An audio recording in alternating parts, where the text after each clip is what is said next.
What's up, friends? Today we are here with the Meepo V3 Max, and today we're going to be doing a range test on this board. I'm going to make this video pretty short, but I've had the thought that it'd be interesting for you guys to see how these range tests go separate from the reviews, and I'm working on trying to get the reviews to a more digestible length. So here we are. The V3 Max is a hub board from Meepo, a quite budget-oriented one, in fact.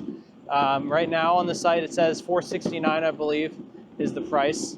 And this board comes with a 12S3P, interestingly, of 18650 cells. So they've sort of gone for the cost versus battery size thing there, of going for a 21700 cell versus an 18650. I'm assuming that the 12S3P of 18650s was a little cheaper, since it is a budget-oriented board. Not really sure. In any case, we're going to be testing it today. I am going to put my estimate out there right now. I think that we're going to get around 13 miles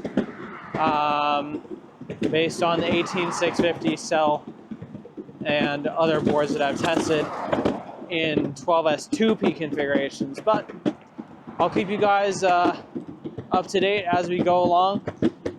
Interesting fact about this board is that even at full battery, a full acceleration will sag the board depending on what speed you're going.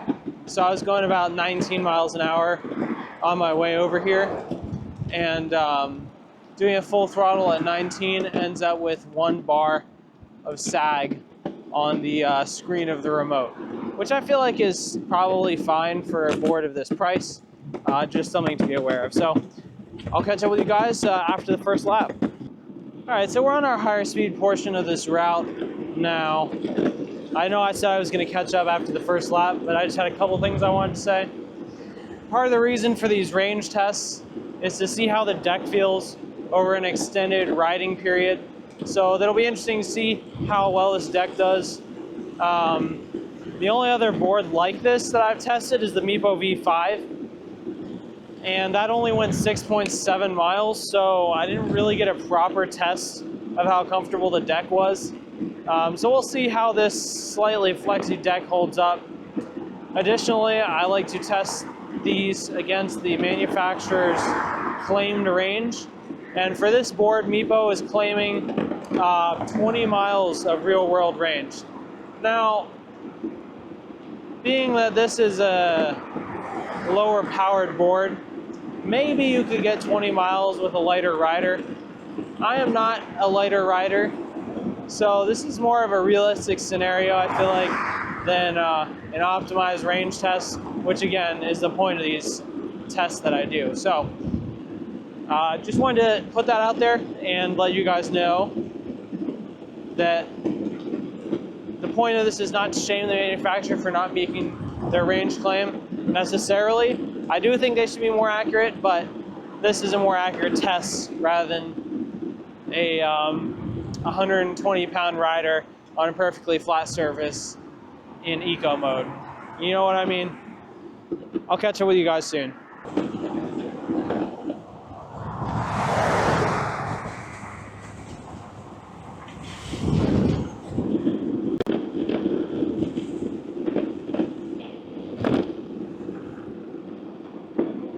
So we just got to the top of the other side of, what do you call it, rolling resistance hill.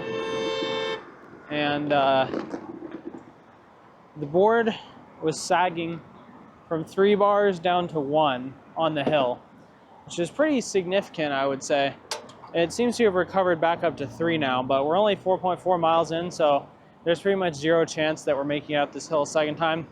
We'll keep going and see how it handles.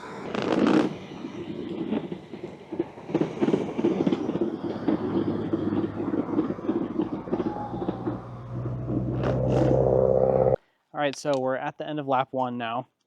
We've traveled 7.5 miles. Board says 6.4 miles, and we're at half battery, 2 bars out of 4. And we've been sagging from 2 bars down to 1 on full acceleration for a little bit.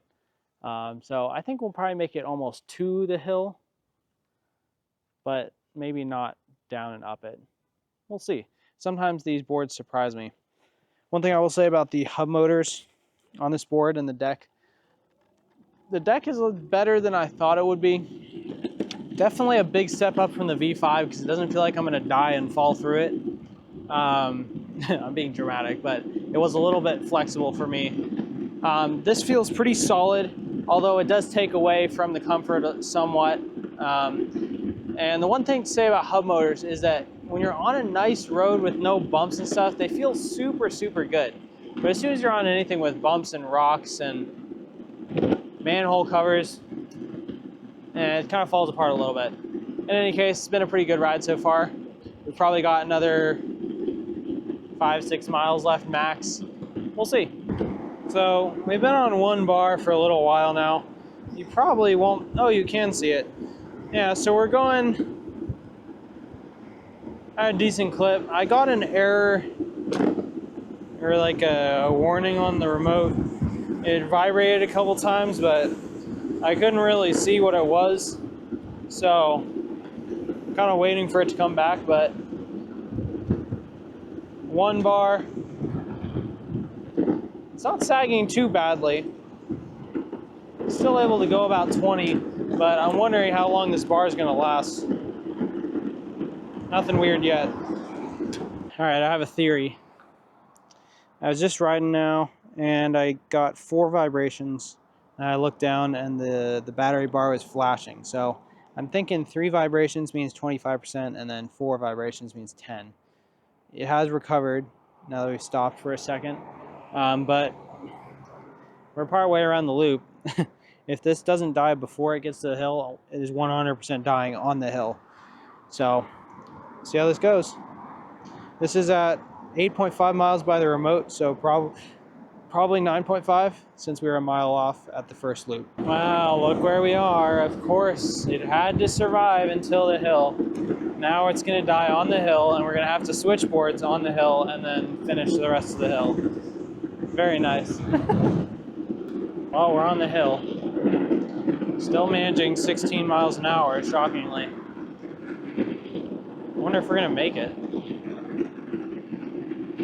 These boards have been impressing me lately, making this hill on low battery. We might actually do it. Slowed down to 12 now. We're almost halfway though. But the steep part is at the top, so we're gonna see. We're still going, even from that stop. Might. Oh, now the board itself is beeping at me. Will this kill it? If we hit 3 before the top of the hill, I'll stop. But if we get really close, I might just walk it off because I feel like that's realistic. We're still at 5. We're literally so close. 4, 3, 5, 4, 4, 3. Oh my gosh, we're so close. We're at 3, so that's officially where the range test should end. So let's take a look at the miles. I'm still going to push this up to the top of the hill because I think that it can get a little bit more. But let's look at the miles real quick. All right, so we're stopped on the side of the hill. We're at 11.7 miles on Strava, which I think is more accurate. The remote says 10 flat, like 10.0. We did get all the way down to 3 miles an hour. The remote is vibrating 3 times in my hand just sitting here. So what we're gonna do is I'm just gonna help it up the end of the hill here because I think we can make it another couple 100 feet past here. So it's up to you what you want to consider the official. Actually, it's up to me. 3. See, the reason I'm giving it a little bit extra help here is because I think once we get up to the flat, it can probably go another I don't know, maybe half a mile, because you're really not using very much power to keep like 15 to 20 miles an hour when you're on a flat. I think it's got it in it, so I want to give it the chance. Yep, it's gonna make it. 3, 5. I'll catch back up with you when we're on the flat and moving again. So we're on the flat now. We are technically going more than 3, but 6 is not that fast either, so I think we're pretty much there. Yeah, it's gonna die in like 50 feet.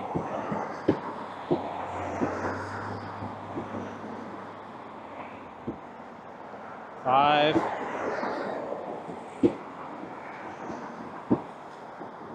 Tipping 4.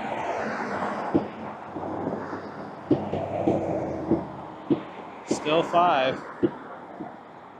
All right, well, we got down to 3, so I'm gonna call it here, and we'll go ahead and check the final mileage, give you some final thoughts, and we'll close out the video. All right, so we're officially done. Came out to a total of 12.14 miles after it originally touched the 3 mile an hour mark at 11.7. We finished it out, and oddly enough, the battery indicator on the remote is still flashing 1 bar. It's not completely empty, so I can maybe make it another couple, maybe 100 feet, but it's not really a point, especially at 3 miles an hour, and that's the cutoff. So we averaged out to about 15 an hour as expected, 541 feet of elevation gain. That's about the hill twice. So really not bad. Honestly, the ride was a little bit better than I was expecting. The hub motors performed fine. The deck is better than the V5, but definitely not as good as like the Voyager or similar in that class. But you get what you pay for, and this is a pretty cheap board, so I can't complain too much. Overall, not bad. And 12.14. It's not really like super competitive, but it's not nothing. You can still have fun on it. So hopefully you guys enjoyed this range test. Let me know what you think of the Meepo V3 Max. I think it's a good entry into the Meepo lineup, sort of splitting the line between the NV and the V5. So not bad. Good job, Meepo. And if I find out what those battery cells are in here, I'll make sure to put it in the full review. Stay safe, keep on riding, and peace out.